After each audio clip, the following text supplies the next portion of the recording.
opinions expressed on this program are those of the host, guests, and callers, and not necessarily those of Salem Communications, staff, management, or advertisers. Activist Radio is on the air. You have tuned in to the Mark Harrington Show, sponsored by Created Equal. Mark is training a new generation of leaders to take on the culture of death and win. All right! If you don't like abortion, don't have one. The only thing that can be said to be objective truth is that there is no objective truth. It does come out in one piece. It comes out in one piece. I would argue that we certainly are not all created equal. And now, here's Mark.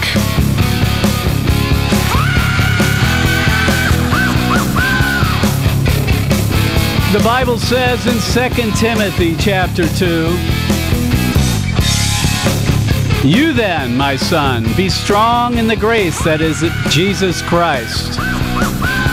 And the things that you've heard from me, say in the presence of many witnesses, and trust to reliable people who will also be qualified to teach others." Now, I refer to that as the Great Transfer. You've heard of the Great Commission. We understand what that one is. Matthew 28, verse 18. Go there and make disciples of the nations. We understand that. But this is the Great Transfer. That is transferring our faith to the next generation of leaders. That's our responsibility. And in this passage, the Apostle Paul is talking to his understudy, Timothy, and saying, listen, this is how it works. Multi-generational faithfulness with the Word of God, with the teachings of Scripture, with apologetics, that is the ability to make a defense for the hope that we have within us, but do it with gentleness and respect. So that's what we try to do here at Created Equal. We are a training program. We believe that students learn well if they're taught in the classroom and then taken out and given an opportunity to use what they've learned in front of people that disagree with them. What a novel idea, huh? And taking them to college campuses in places all across this country. And we're going to talk about that today. And one of my mentors, a good friend, Scott Klusendorf, who is the president of Pro-Life Training, Life Training Institute, is with us today. Scott, thanks for being on the Mark Harrington Show. Mark, always good to be with you, my friend. I appreciate you coming on, Scott. And folks, if you haven't heard of Scott, you probably have, but he's authored several books. He's traveling the country, training people how to defend the faith. Scott, if you would, I want to jump right in here because our time is limited today. If you had 5 minutes with someone who disagreed with you on abortion, what would you say? Let's assume we only had a minute to make a pro-life case, Mark. Okay. You're a college student. The reporterette from the campus newspaper puts her recording device to your mouth and says, tell me why you're not pro-choice. The first thing I would do is make my case in a minute or less, and I would say something like the following. I am pro-life because the science of embryology establishes that each of us, including you, Miss Reporterette, began at fertilization. We didn't come from an embryo. We once were an embryo. Philosophically, there's no essential difference between that embryo you once were and the young adult you are today that would justify taking your life at that earlier stage of development. Differences of size, level of development, environment, and degree of dependency are not good reasons for saying you could be killed then, but not now.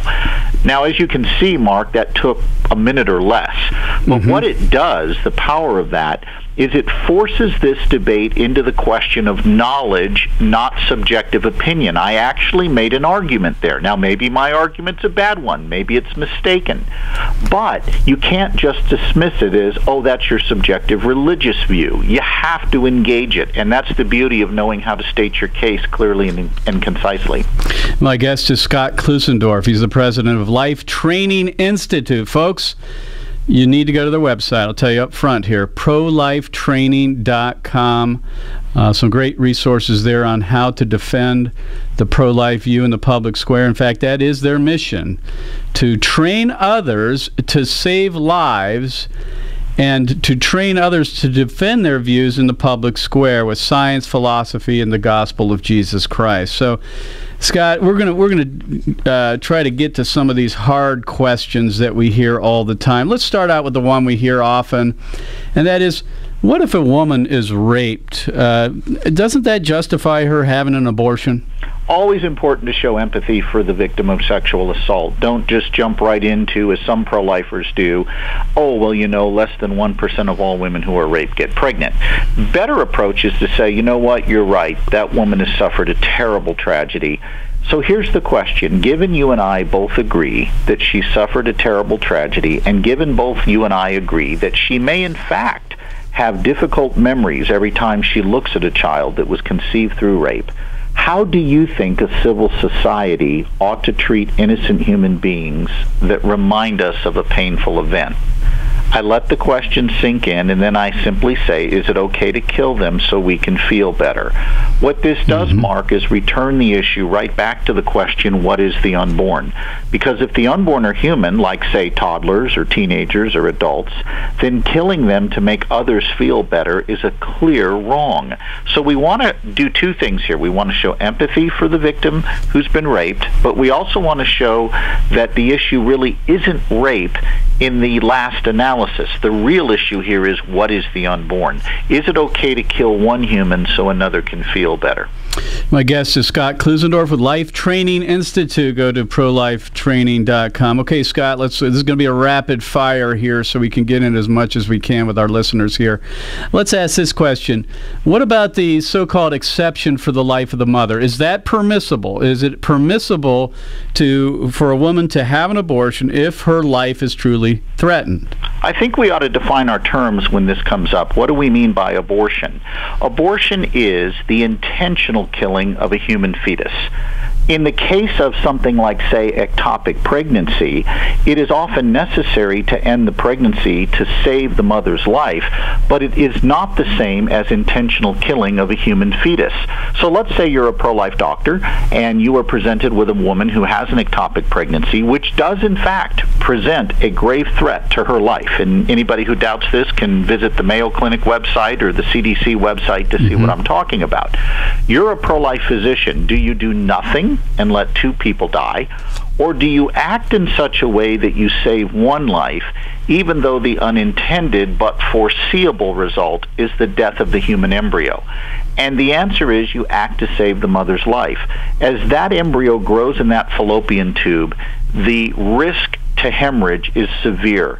And if you do nothing, you're going to lose both of them. The child can't survive without the mother at that stage, and the mother will die from the bursting of the tube.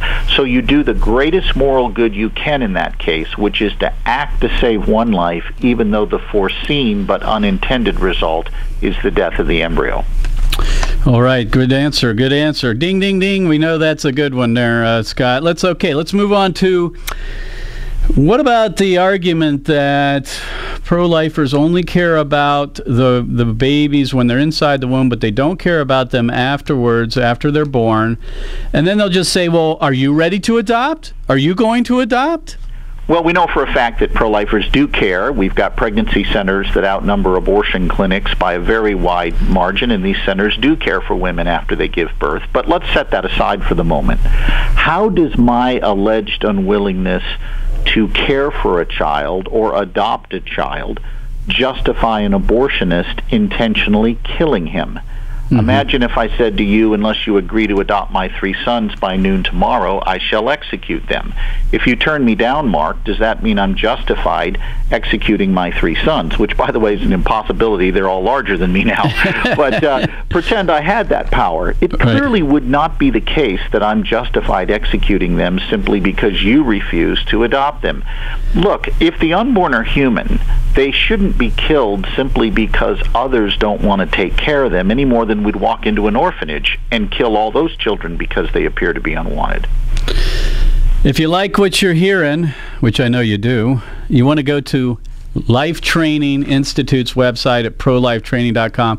Invite Scott or one of his many great speakers to come to your high school, come to your pregnancy center banquet or Right to Life banquet, or to come to your college or university. and speak and train and equip you so you can go out and make a difference in the culture. Scott and his team are really, in my opinion, the best. There is no better group in the country training young people and others to make a difference in the culture. So please go to prolifetraining.com, and also you can get his book, which is called The Case for Life, one of the best primers on the pro-life issue that I think has been written. You can go and get that on the website. Okay, Scott, here, let's ask this question. We hear a lot about this, the war on women, the so-called war on women, and that is that trying to restrict abortion or end abortion is simply a war on women. We are against women. This is a women's issue, or woman's issue, and that men should have no say in it. How do you answer that? Well, there's an old saying in law school, when you have the facts, pound the facts. If you don't have the facts, pound the table and do it loudly. And that's exactly what's going on here. We're ignoring the question, what is the unborn, right, and instead making it personal. Well, you're a man, you can't speak on this issue. Well, that's a silly argument. Imagine someone saying, unless you're a general, you have no right to discuss the morality of war. Or how about this? We can't have any female sportscasters broadcasting NFL football games because they have no idea what a groin injury feels like on the football field. This is nonsense. And by the way, pro-life women use the same arguments as pro-life men, so attacking gender isn't going to get the job done. And by the way, Roe v. Wade was decided by 9 men, so right, I guess we'd have to reverse that if men can't speak on abortion. So the argument's a silly one. As far as a war on women, my question is, which women? Yeah. Are you talking about only some women or all women? If we're talking about all women, then that raises the question, are unborn women members of the human family? Which really is the issue. You see, we can't escape that central question, Mark. What is the unborn? It always comes back, and our job as pro-lifers is to force it back to that question, not let our opponents lead us down rabbit trails. My guest is Scott Klusendorf of the Life Training Institute. Scott, we got about a minute here. I'm going to try to have you ask this question. The issue of so-called bodily autonomy. And the question is this: since a fetus doesn't have the right to a woman's body without consent, don't women have the right to abort or withhold support from the fetus? Well, we have to first point out that abortion is much more than merely withholding support. It's actively killing another human being through poisoning, dismemberment, and the like. I think Frank Beckwith puts it real well. Calling abortion merely the withholding of support is kind of like suffocating someone with a pillow and calling it the withdrawing of oxygen. Mm-hmm. There's a whole lot more going on here than merely withholding support. And there's a lot more we could say about this. If you want to take it up after the break, we can. But I do cover that bodily rights argument in my book, The Case for Life. Scott Klusendorf's my guest, folks. You got to go to prolifetraining.com and check into some of their resources. Get the book, The Case for Life. Invite them to come to your church, your group, your school, your banquets. I tell you, Scott will light it up and really inform people and get them ready to defend the pro-life position in the public square. You're listening to The Mark Harrington Show. By the way, go to createdequal.net to find out more about us. We'll be right back with Scott in a minute.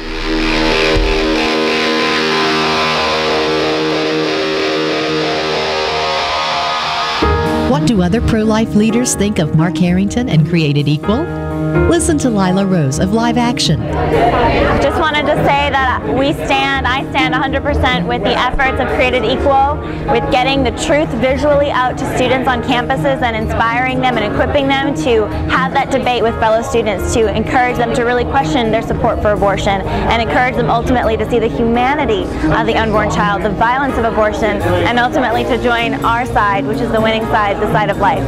Mark Harrington is a missionary and free speech advocate, and Mark has been on the front line of the debate over abortion for over 20 years.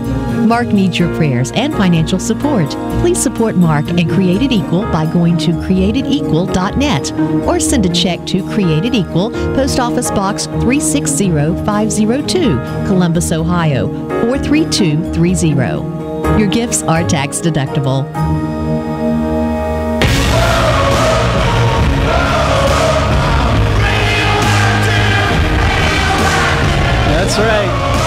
That's me. I'm active, and I'm on the radio. That's the Mark Harrington Show you're listening to here on WRFD. Folks, you can check into our archive programs by going to createdequal.net if you want to listen to the audio portions of this. We're also on iTunes if you want to get the podcasts and listen to them at your own leisure. My guest is Scott Klusendorf with Life Training Institute. The website is prolifetraining.com.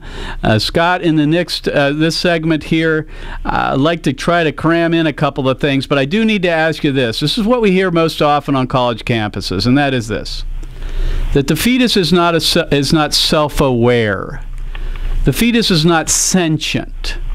Therefore, the fetus does not deserve the same rights of personhood that born people do. How do you answer that question? Well, notice they're simply asserting that self-awareness or whatever accidental trait they pick out is what is decisive. But why should we believe that? They need to present an argument for why those things are value-giving in the first place. It's not enough to simply assert that they are. But secondly, these things always end up discrediting far more than just the unborn. If self-awareness is what makes us valuable, newborns fail to qualify because they're not self-aware until several weeks after birth. If it's the ability to feel pain that makes us valuable, well, then those who have diseases where they can't feel pain, as some people outside the womb do, then they don't get to enjoy the rights of personhood either. But the biggest issue with all of these types of arguments, Mark, is that they can't account for human equality. If human equality is based on something like self-awareness, which comes in degrees, meaning we all have it in varying degrees, then guess what? Basic human rights also come in varying degrees, which means you can take the concept of human equality and throw it on the ash heap. We have a better answer as pro-lifers. We argue that each and every human being is equal not by function, meaning what we can do in terms of self-awareness or the like. Rather, we are equal because we all have the same human nature. We're equal by nature, not function. Having a human nature is an either-or proposition. You either have it or you don't. You don't get it in degrees. Well, when does our human nature come to be? Well, it comes to be when we come to be. And we know when that point is at the very beginning, fertilization. And our argument can actually give a good reason why there is such a thing as human equality, while the functionalist premise of abortion choice advocates cannot. Now, Scott, let me ask you this question that kind of follows after what you've just been talking about, and that is, let's say that you get people who say, okay, I recognize that the preborn are human. I understand their nature, and I understand the idea of equality. But listen, what makes you different, or the human species different than any other species? I mean, if they're non-Christians and they still reason to the conclusion that the science is right, and they'll even grant you some of the philosophy, but you can't get them to say that abortion is wrong, don't you have to enter into the question of religion and the theology behind this, or not? Well, there's a whole lot of things you raised there, so let me dice them out one at a time. Let's take the humans being no special species argument, that animals are all the same. Look, why did we get so angry at Michael Vick, the Atlanta Falcons quarterback, a number of years ago when he was caught using dogs in fighting rings and killing and abusing dogs who lost fights? He even went to jail for this. Well, we didn't punish the dogs who tore each other up in these dog fights. We punished Michael Vick and his friends. We punish Michael Vick, and here's why: because we expect better of him as a man. We understand animals don't have the same capacity for moral awareness that humans do. Even our understanding of medical pathology assumes human exceptionalism. For example, a squirrel that can't read is not a tragedy, but a 16-year-old young woman who can't is one.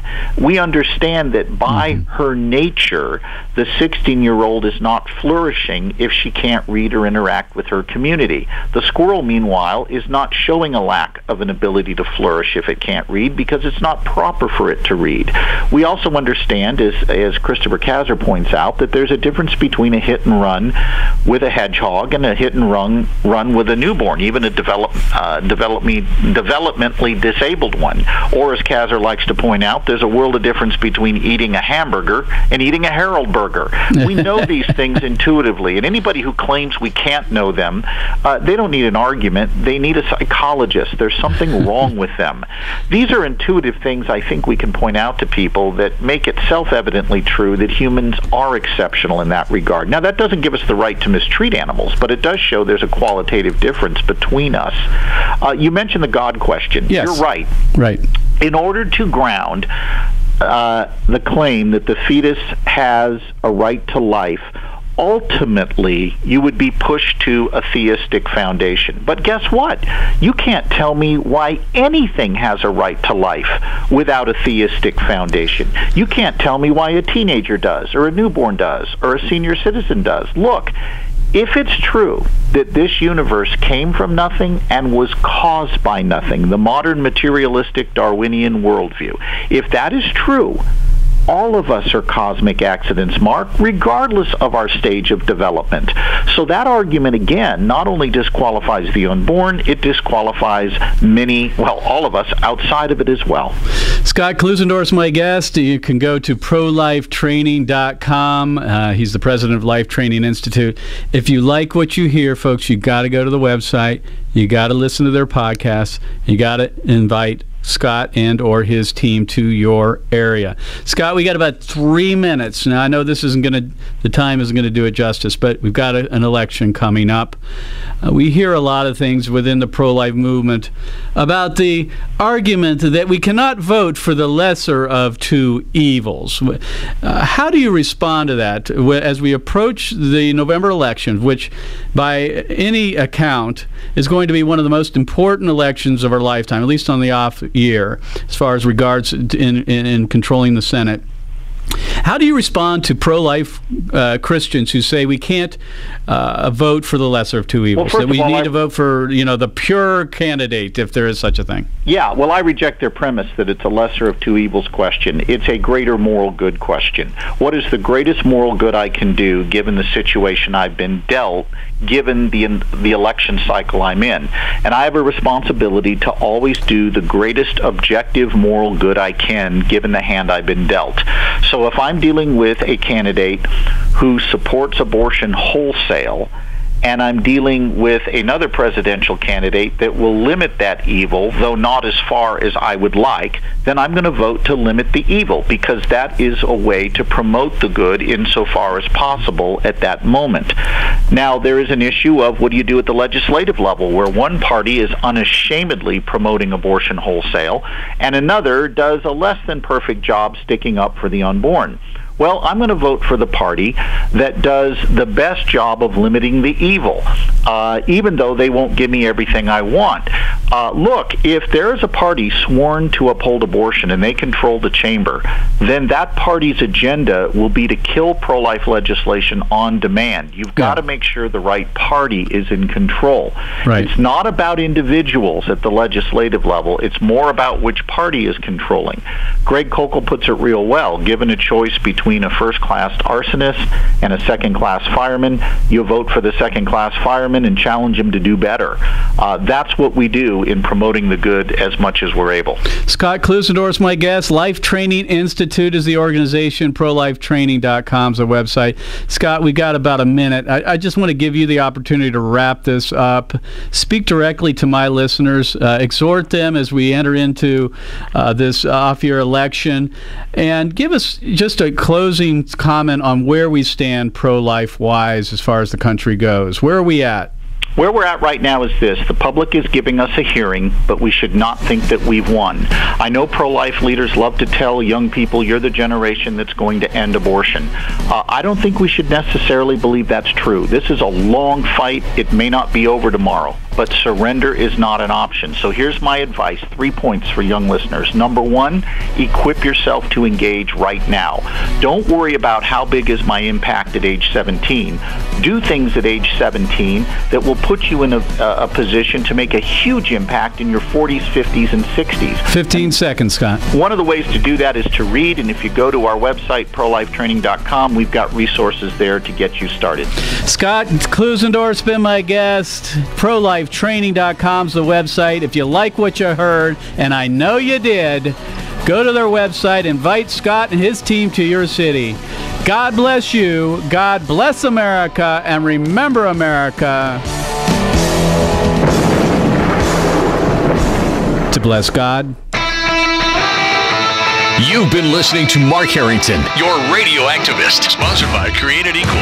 For more information on how to become a witness against the evil plague in America, call Created Equal at 614-269-7808, 614-269-7808, or go online to createdequal.net, createdequal.net. Be sure to tune to The Mark Harrington Show next time for your marching orders in the culture war.